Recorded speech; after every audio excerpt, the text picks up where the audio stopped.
Hey-reelers and film fans everywhere. I've missed you. It's been a while, but I really wanted to get back into making videos and film reviews. With COVID and everything and cinemas not being open, I've got kind of complacent. But now that we're coming out the end of lockdown, there are a few films that are coming out and it's making me think that I want to start talking more about films. And with that, there's been the new release of the Justice League movie. I've watched it and it made me want to talk about another film that was released 5 years ago. Actually, its anniversary was this week. What I want to do is I want to take a look back at Batman vs Superman: Dawn of Justice. This is again directed by Snyder. And this is the film that should have prepared us for the 2017 release of the Justice League. To its merit, it did. I mean, at the time, Batman vs Superman was a confusing and inconcise letdown. And that set us up for the Justice League, a slightly less confusing but way bigger inconcise mess, and a far greater letdown. Luckily, I'm not talking about the theatrical release of Bats vs Supes. I mean, by now, many of us may have seen it, and I think we also wish that we didn't. No, what I'm talking about is the Ultimate Edition of Batman vs Superman. Think of it like the director's cut of the film. Hang tight, it's the real deal of Batman vs Superman Ultimate Edition.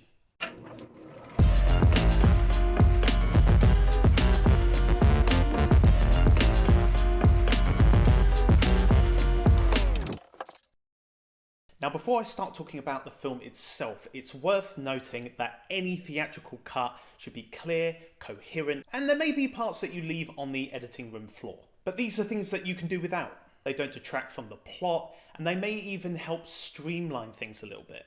And a director's cut or an extended version of a film should have, let's call them additions, and maybe some slight variations to certain scenes, and all around it should complement the story or offer us context or insight into the characters and build or buff up the original. Now, anyone who knows me knows that I love the Lord of the Rings trilogy. And these are prime examples of having a theatrical version that works really well and is clear and concise. And then you see their extended versions and you then see that these cuts of the film actually build on the originals, and these extra scenes and minor variations really do complement the film.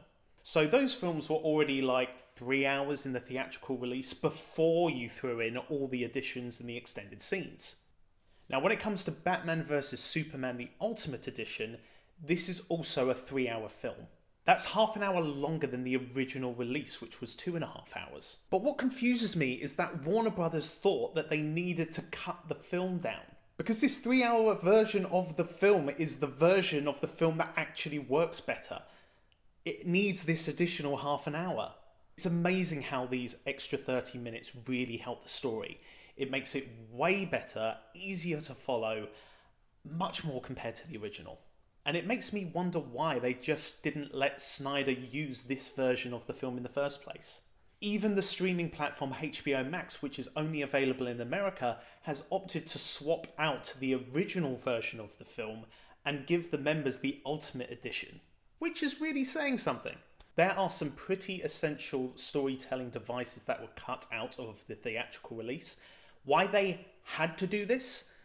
Some scenes help keep the age rating down. I know that much. In the US, the age ratings go from like PG-13 and then you have R, which is for 17. So for a superhero film, they're not typically made to disregard teenagers who are a large chunk of their demographic. In the UK, however, we go from appropriate from ages 12, then 15, then 18. So it's likely the film would have probably nestled within that sort of appropriate for 15 and over sort of spot. But maybe that's still quite high in terms of age bracket for a superhero film. But when it comes down to it, I don't know why you opt for cutting such pivotal moments just for age appropriateness over making the film actually good and far more comprehensible, just better all round.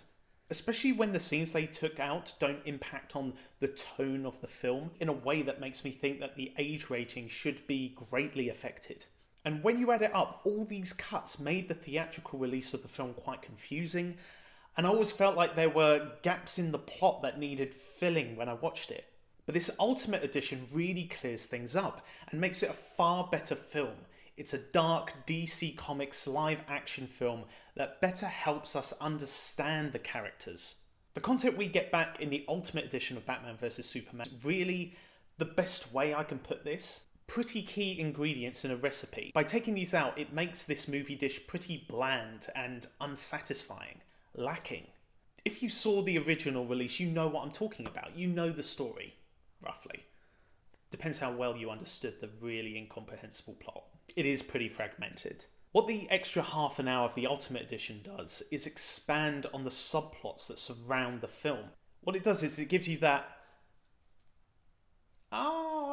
okay moment. Now, spoilers for people that may not have seen the film, but hey, it's been 5 years. Some of the best additions are scenes offering clarity around the events that happen in Africa. We know Superman is somehow framed for killing a bunch of people there while he flies in to go save Lois Lane. And this is where the confusion began in the original release, because we didn't get much context here. There are holes in us understanding the framing of Superman, and then being able to track Lois's subplot of chasing up on leads to help prove his innocence, something to do with some uniquely engineered bullet and it leads back to LexCorp. It wasn't very clear. Well, it turns out there's further explanation in this Ultimate Edition. We actually see people being shot by Lex Luthor's team. You know, those guys that killed that random dude at the beginning.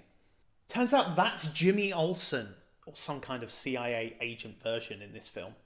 And then they burn the people with a flamethrower, so then this makes it look like Superman has heat visioned everyone. Now, this deception is backed up by false testimony that Superman is to blame for the deaths. And this is all part of Lex Luthor's plan. He's feeding the concerns of the US Senate and creating a negative perception of Superman in the eyes of the public.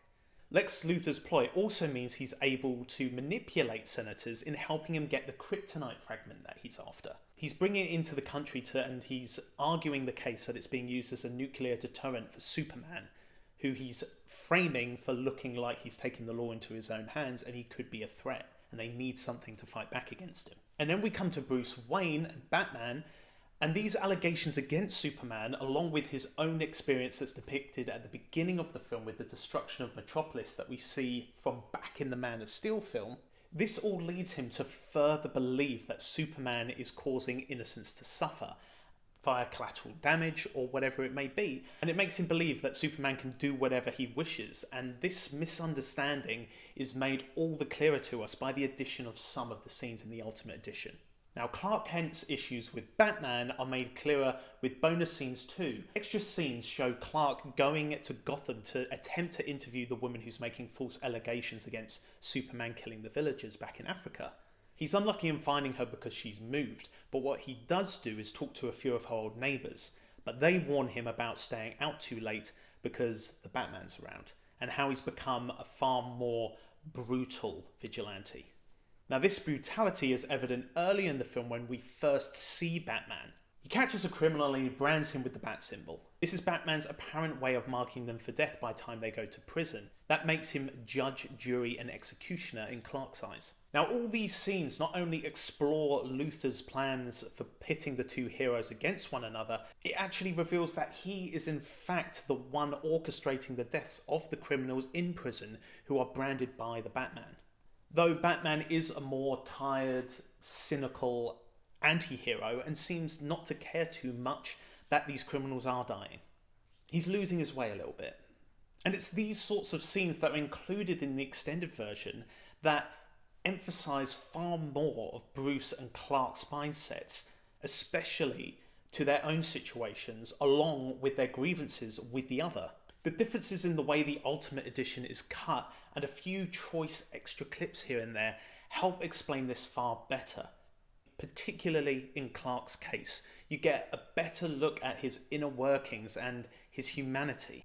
He's contemplating a lot whether he should be a hero, whether he should be helping people, and the public's debate on him and their perception about his intentions, and also how he perceives the Batman and how he's doing things out of his own sense of justice. Now, all of this only gives you a little bit of insight into how the Ultimate Edition helps fill in the gaps of the theatrical cut and taking away that feeling of fragmentation. But as I mentioned at the start, this is the film that is meant to lead you into the Justice League film. And there is one cut scene in particular that the extended version has that is really quite key and definitely threads into the Justice League. At least Zack Snyder's version.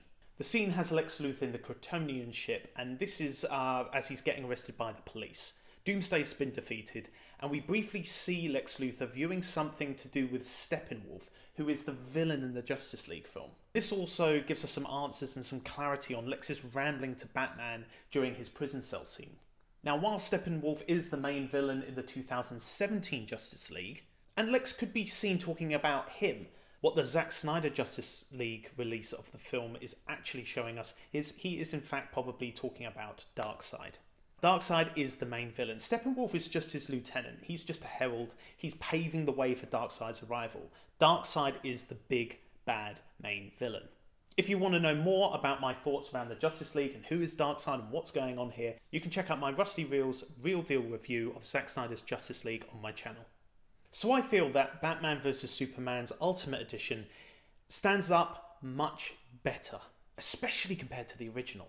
But in consideration of even the poor 2017 Justice League film, but especially more towards Zack Snyder's Justice League, it really is setting things up for you. It's leading you from Man of Steel to Batman vs Superman to the Justice League film. That is Zack Snyder's trilogy right there.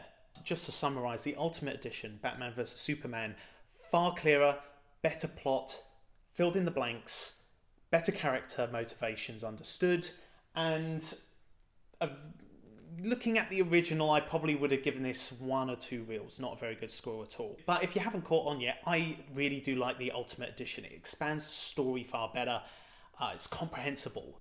It's a much better improvement, but it's still not sensational. It's 3.5 reels, and that's not a bad score.